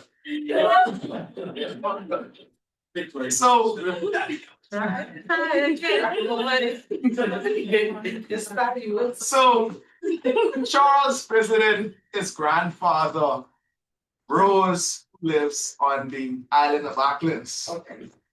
And Charles grandfather, Rose, made him some breakfast. It was sausage and eggs. But Charles looked at the plate that his grandfather gave him this food on, and it had is this plate clean? Because it had a thin film on this plate. And his grandfather Rose said, "They're as clean as cold water can get them. Just go ahead and finish them." And later, Charles was leaving Auckland, and his grandfather's dog started to bark. His grandfather said, "Hey, cold water, relax, man."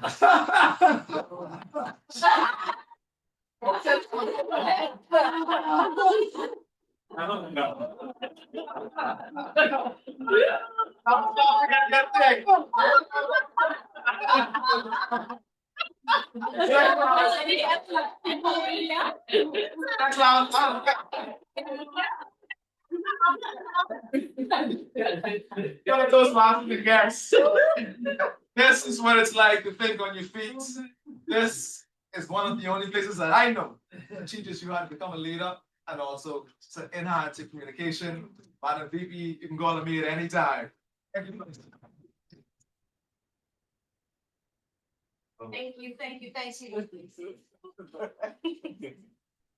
Fellow Toastmasters and guests, as you can see, thinking on your feet is not about having the perfect answer. It's about being present, being courageous, and being willing to speak when the moment calls. And on that note, we will now call for our reports by our grammarian and our counters.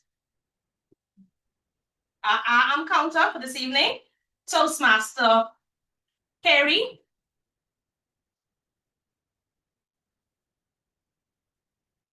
Thank you so much, Rana. Good evening again. The purpose of the count is to note words and sounds that are used as a crutch or pause filler by anyone who speaks.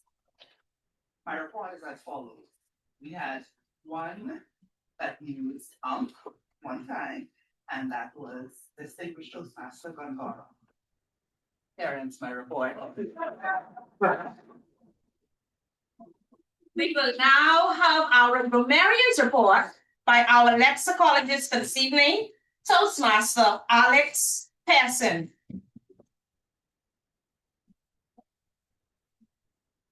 Good evening once again, fellow Toastmasters and guests. As the grammarian, it is my responsibility to have paid close attention to all of the speakers tonight, listening carefully to your language usage. I took note of any misuses of the English language, as well as outstanding words, quotes, or sayings or thoughts. It is also my duty to note if any of you use the word of the day. Do we know if anybody used the word of the day? Yes. Yes, we had distinguished Toastmaster Charmaine Strong who kicked us off. Our guests also used the word. Toastmaster Antonia Brown used the word, and our chairman, Toastmaster Pearson, used the word. And grammarian. And errors today. Distinguished Toastmaster Christine Sweeting said, recipe we're not gonna try. What you should have said was recipes that we aren't going to try. And Toastmaster Pearson, what you said what you're gonna say. And what you should have said is, what are you going to say? Here ends my grammarian report.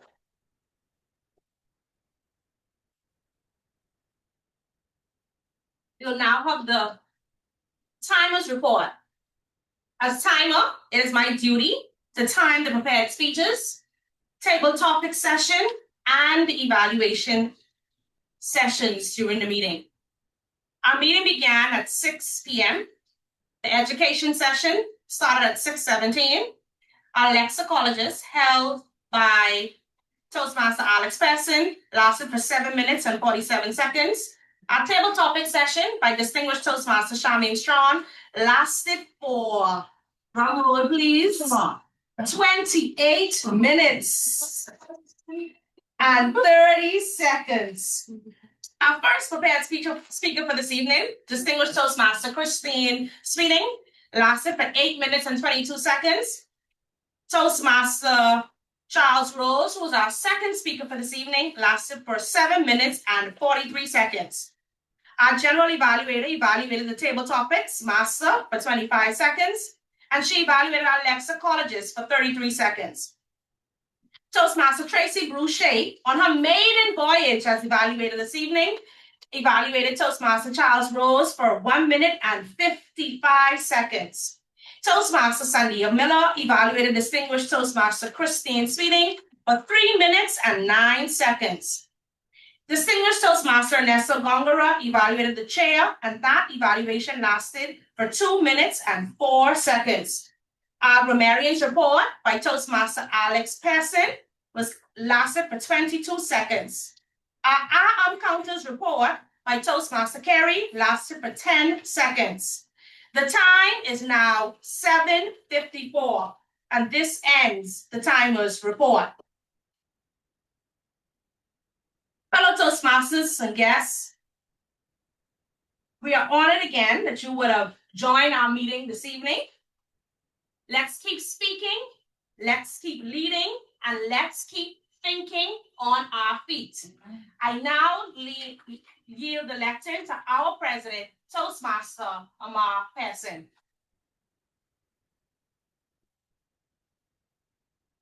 Thank you, Toastmaster Paul. I'll open up the business session again with leading outside of the club, leading outside the club, going once. Toastmaster Paul. Thank you for acknowledging me, Mr. President. Mr. President, I had the honor of presenting to the 10th, 11th, and 12th graders of CD Bethel this week, Tuesday, under the theme, Teaching and Preparing Our Future Innovators. It was an honor to speak to them and to leave some nuggets with them. It was a really good session. At the end of the session, we were able to go around the room and everybody was able to tell us some takeaway that they got from the session. So it was an absolute pleasure to be there this week, Tuesday. Thank you. On Gary.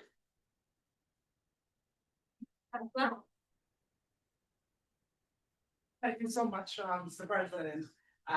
This week, I was promoted to supervisor of the analytics and reporting unit. I'm responsible for all things data. Hey. Company-wide.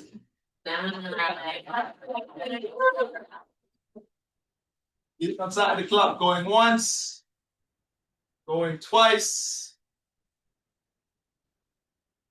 On. Media reports. Media reports going once. Media reports going twice. Toastmaster Gary. Thank you so much, Mr. President. Coming from the membership committee, we are still recruiting. So if you're interested in joining the wonderful, the best membership committee, feel free to reach out to the members, myself, Toastmaster Paul, and to also Toastmaster Bill. Thank you. Media reports going once, going twice. On. Other business. Other business going once, going twice. On. Announcements. Announcements going once, going twice. DJ Ngombra. Thank you, Mr. President. I just wanted to announce that we have within our midst area director, and I think she may have some announcements to be able to see. Yes. Yes. Toastmaster Hannah. Good evening, everyone, again. So I do have an announcement. I want to remind everyone that the Division F contest is going to be on March 18th at the Edmund Moxie Center, starting at 6 p.m. until 9 p.m. And I want to also say congratulations to all of the participants of the Area 61 contest, and congratulations to those of you who would have won a position and are moving forward to the Division F contest. Another announcement would be the District 47 conference, which is happening in Fort Lauderdale from these are April 24th to 26th. Registration is open. I implore everyone to register and attend. It's a great place for networking and being able to learn more tidbits on communication. Thank you. Once, going twice. Thrice. Gone. We'll have Toastmaster Pearson to give us a raffle pitch once more. Let's give her a clavish and it's 11.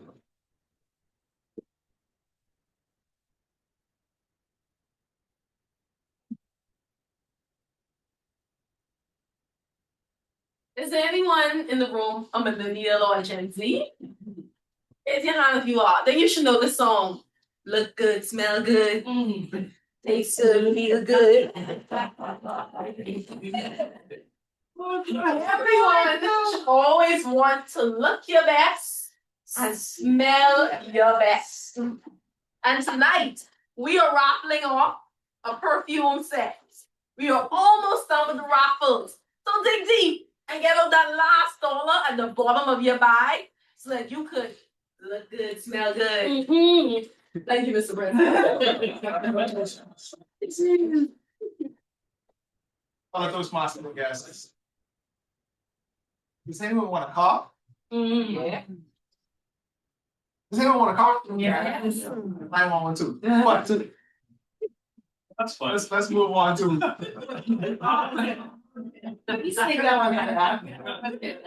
One more. Gotta get one. Yes. Gotta get a drum roll for your evaluator tonight, kids. For your pocket tonight. You voted. Toastmaster. Tracy Boucher.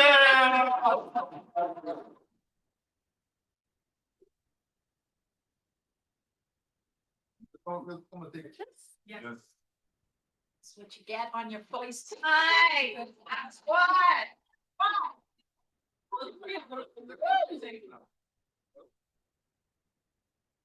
It's how it goes. Yes. Okay, all good. Thank you. We got another member.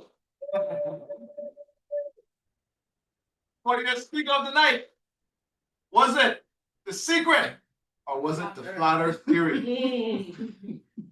Fellow Toastmasters and guests, you voted. You voted for the Flat Earth Theory.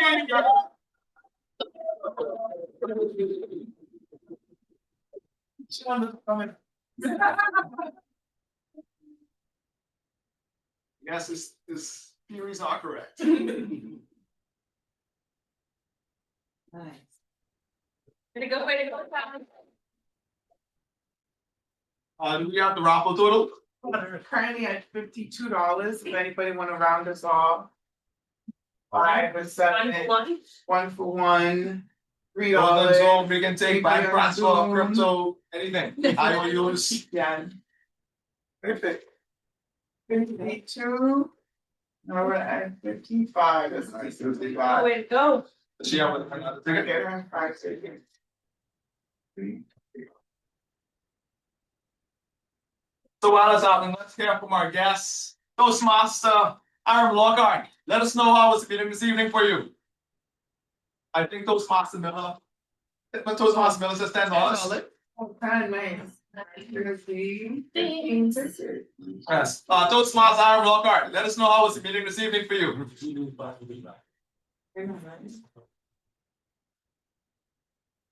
Let's move on to Naomi Lydia. Let us know how was the meeting this evening for you. Woo! Let's go. Hey, evening. Sorry. Evening, fellow Toastmasters, as well as President of Cable Revolutionaries, Toastmaster Pearson. Thank you. I want to thank TTM Sweden for the invite, as well as Toastmaster Charles Rose. Also want to congratulate him for winning the speech of the evening. As always, it's always a pleasure partaking in Toastmasters meetings. I had an excellent time. I enjoyed the whole agenda. I also just want to give a special shout out to my old boss as well, Tracy Boucher, and congratulate her on her award for this evening, as well as an excellent evaluation that she did. Other than that, the whole meeting was fabulous. I enjoyed it from the start to the finish. In fact, I was actually writing down 2 of your jokes that I will now be incorporating into some of our meetings at Dynamic Persuaders, what we host on at Cisco on Gladstone Road. So I want to thank you again for the invite, and I look forward to maybe even visiting in person sometime in the coming year. Thank you again. Are you there, Naomi? All right, as she gets to her mic, let's hear from our guests in the room. We never got your name. What's your name? Let us know your name, who invited you, and how was the meeting this evening for you? Okay, everybody. Hi, my name is Raymond Andros. I was invited by Tony Coleman here. Wilson Street and went to Toastmasters for quite a while. Now that I experienced the opportunity and see how it's really happened, I'm quite interested in following up with other meetings and getting to know the atmosphere and challenging myself for growth and be able to communicate better and move forward in my personal development.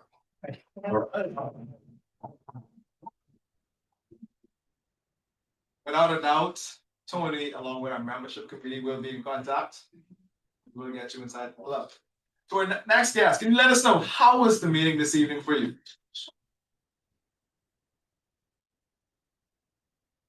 Good evening again, everyone.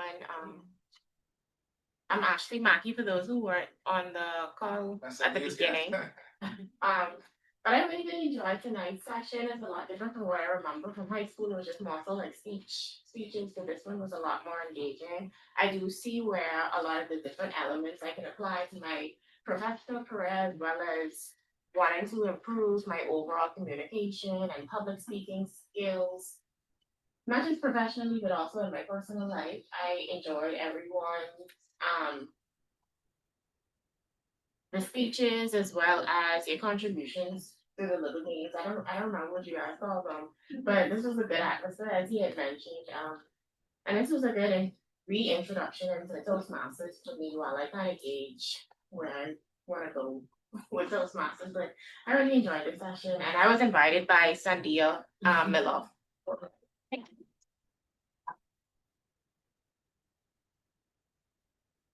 Do we have the raffle thing?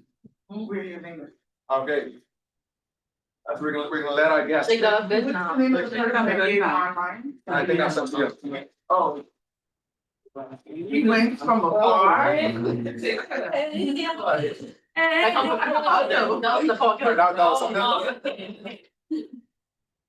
Alright. Get the right number now. Hey. Don't let them pressure. Get the right number. Alright, the winning number is 4, Uh-huh. 5, Uh-huh. 2, Woo! 9, Man. 7, 3.